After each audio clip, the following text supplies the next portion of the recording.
Hey everybody, welcome back to the channel. Now elk season is probably already started by the time this post, or it's about to in about a week. So I want to go over what I'm bringing. My living room's currently a mess. I have all my stuff organized. I'm kind of getting everything dialed in before I begin my trip to the elk woods. So thought I'd show you what I'm bringing in my pack.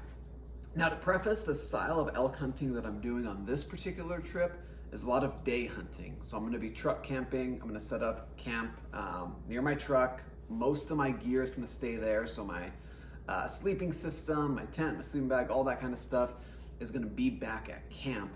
And I'm gonna be doing little probes into wherever I'm going, hoping to find elk. Now, things can change. That's just my plan for now. I'm kind of familiar with this area. I did this area last year.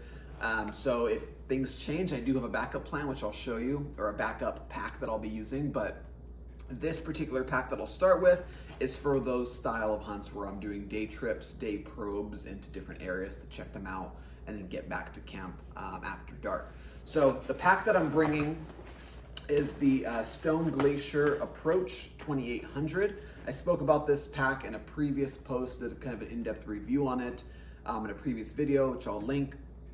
But for the most part, has everything that I need on a day hunt. So let's start with the outside of the pack and this kind of external pocket here that you can see. Now, I do have my mini spotting scope in here.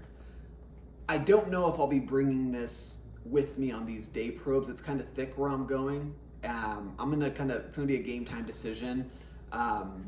If it's looking like I'll be spending a lot of time in the timber, I'll definitely leave this back at camp in the truck. But I do always carry this in this pack when I'm scouting or going on hikes even. I carry this with me because you never know when you might need a spotting scope. And if it becomes where I'm checking out another area that I'm not familiar with and I want to get a good vantage point in glass, I'll definitely be bringing this in my day pack. So Vortex Razor 13 by 39 by 50 spotting scope. I've got water filtration device, little pump action. A lot of people don't like these for some reason. They think they're slow. I think they're plenty fine. Pumps decently speed. I have one of these in my pack, and I have one as a backup in my totes and my hunt boxes as well, because you never know. One can break, and you're kind of out of luck if you do. So water filtration, I always carry this with me in my pack. I've got 2 insulated Kuiu Kenai gloves. And it's cold in the mornings, it's cold in the evenings. I always carry these with me just so my hands can keep warm, especially if I'm stationary. If I'm hanging out near a wallow or waiting to ambush an elk, I might slip these onto my non-shooting hands so I can at least keep my hand warm while I'm sitting there waiting for something to happen. So some gloves. Of course, I always keep a rain jacket. This is the Origin Stow jacket. It's kind of like a windbreaker, light rain jacket. If the forecast tells me it's going to dump on me, I'll bring my proper rain gear, kind of my proper rain jacket with me. But for the most part, in September, you get a lot of those like light mistings, light rain that kind of goes away after a little while. So I'll have this with me in my pack. It kind of always stays with me, even for windy mornings. Serves as a good mid layer as well because it kind of reflects that heat back into you, and it stows really nicely. It takes up barely any room and doesn't weigh anything, so I like to keep this in here as well. And then at the bottom of this outside pocket, I have a pack rain cover to keep my pack nice and dry if it does start to downpour, right? So keep this at the bottom of my pack, of the outside pocket of my pack. Now staying on the outside, I've got my bugle tube here. This is that Phelps bugle tube. It has an integrated reed already in it, so you don't have to use the mouthpiece. It's metal too, so it's a little heavier, but it produces like way louder sounds in my opinion. Well, not just my opinion, I think that's why they built it out of metal, because it has that deeper, it can reach more tones with it, and you can use it to rake and hit branches and with it, and it has a much more loud sound when you're using it to rake to bring in a bull. I typically like this with the integrated reed system. I do have mouth calls, diaphragm calls for cow. I carry that in my bino pack. I always have one of those in my mouth. And this is kind of nice just to keep it separate. I don't have to pull it up. If I was gonna use this, I'll take the diaphragm out and blow on the bugle. I personally don't bugle very much, to be honest. I'm not very good at it, number one.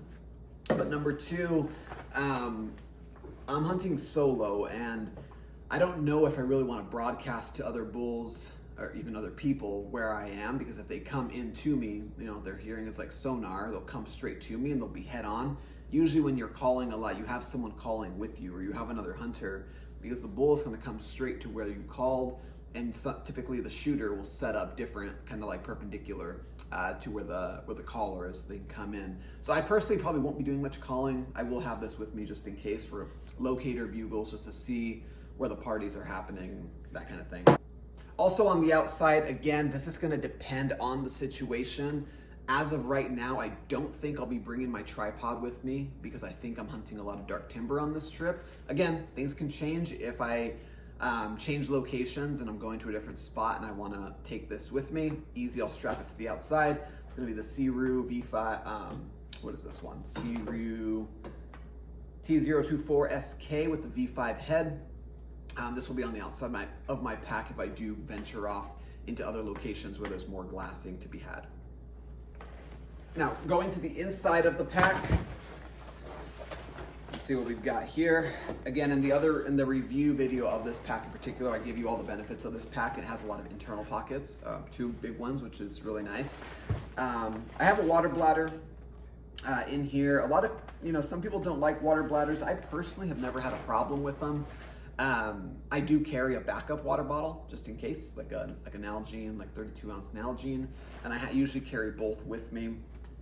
I personally like the water bladder because as I'm moving around, as I'm hiking, I can be sipping on water. I don't have to pull over, take off my backpack, unload, dig through and take a sip. I can do it as I go. That said, I do know the risks of a water bladder, that there sometimes risks of bursting and all of that. I think that happens more when it's a little colder out and it freezes, freezes and defrosts night overnight. It doesn't really happen in the areas that I hunt typically. So water bladder for me. I have dude wipes. Never know when nature calls, when you're out in the woods on a midday lull. Have these with me just in case. I've got my kill kit in here. It's always at the bottom of my pack. Got game bags, got reflective tape, got a tarp, rope, a little hand saw. What else do I got in here? A pen, a little kind of handbook on how to field dress game. I've done it a few times now that I know, but it's always good to have something handy for reference. So my kill kit. Now, always keep some chargers with me, charging cables. I'm trying to film a lot. I'm using my phone a lot to look at Go Hunts or Google Maps or whatever. So I'm always kind of on my phone. I want to make sure I stay charged when I'm out there, because I do usually go for the entire day and come back, go out before the sun comes up, and after the sun comes down, I go back. So always keep a cord with me to be able to charge my devices and things like that. Coming in here, I have my Garmin InReach. I'll probably transfer this to my bino harness, to be honest. I have an extra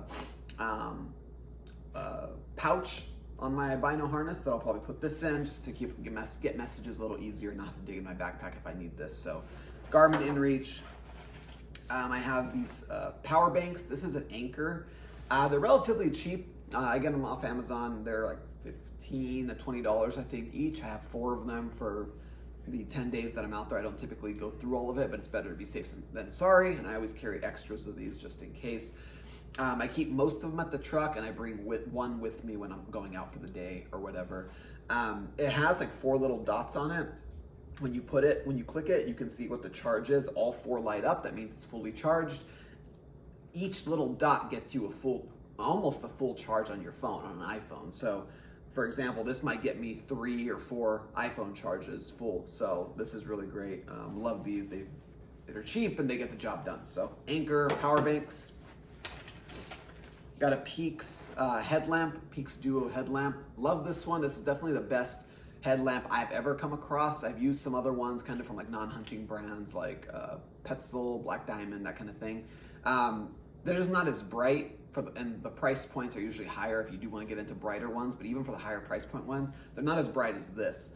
It has a really, really bright white light, and then it has a really bright red light.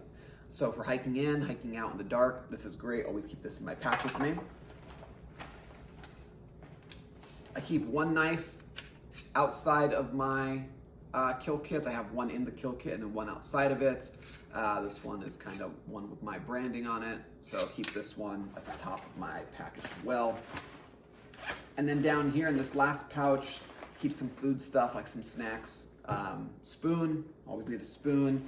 I'll sometimes carry a jet boil if I'm making like a hot meal for lunch. I typically don't. I just don't like to waste time cooking or eating, to be honest, which is probably a problem, right? I lose a lot of weight when I'm out there, but I'll typically bring like easy to eat snacks. So I'll bring like 2 to 3 honey stingers a day, some Fig Newton bars, like a burger patty I've done in the past as well, and I keep that all in my pack, easy to tear open, eat it while I'm moving, and keep my day going. A couple of hydration or electrolyte packs in here as well. I'm using the Jocko Go electrolyte packs this year, which I actually really like. I thought they'd kind of gimmicky when I first started trying them, but they make a huge difference when you're hiking around all day. So that's going to be my day pack for this season. Now, like I said at the beginning of the video, I do have contingency plans if the elk aren't where I think they're going to be, and I have to go hiking in deeper and start backpacking in and doing like more of a backcountry style hunt. And for that, I have my other pack here from Stone Glacier. This is the, shoot, why am I blanking on the name? I'll put it in the comments. I'm blanking on the name right now. But it's a much larger expedition style pack, a lot of pockets on here. And I'll only strap this on. One of the great things about Stone Glacier is you can kind of swap the bag on the frame for whatever the situation calls for. This one's gonna have, I have my sleeping bag in here. I have my Thermarest Neo Air sleeping pad in here, and kind of like those more long-term backcountry style things in this pack, just in case I need to strap it on. I'll put my tent in here as well. All that stuff is currently in the car, ready to go. But if the situation calls for it and I gotta switch to this bag, I'll move everything I just described in my smaller bag in here, in addition to food, my jet boil, a few lighters, a few pieces of survival gear, and now all of that kind of thing, and all that will go in here instead. We'll strap up and we'll go in deep if need be. But that's the plan for this year. I'd love to hear if I'm missing anything, if there's anything that you would add personally to your day pack or your backcountry pack. I'd love to hear what you've got or what you're bringing into the woods this year, especially if it's food. I'm always looking for tips for new food because I lose a lot of weight when I'm out there and I probably should eat more. So if you have any recommendations on food while you're hiking around, camping, hunting, whatever it is, drop that in the comments. I'd love to hear. Thanks for watching. Make sure you like, comment, and subscribe while you're here. And good luck this season. It's getting closer.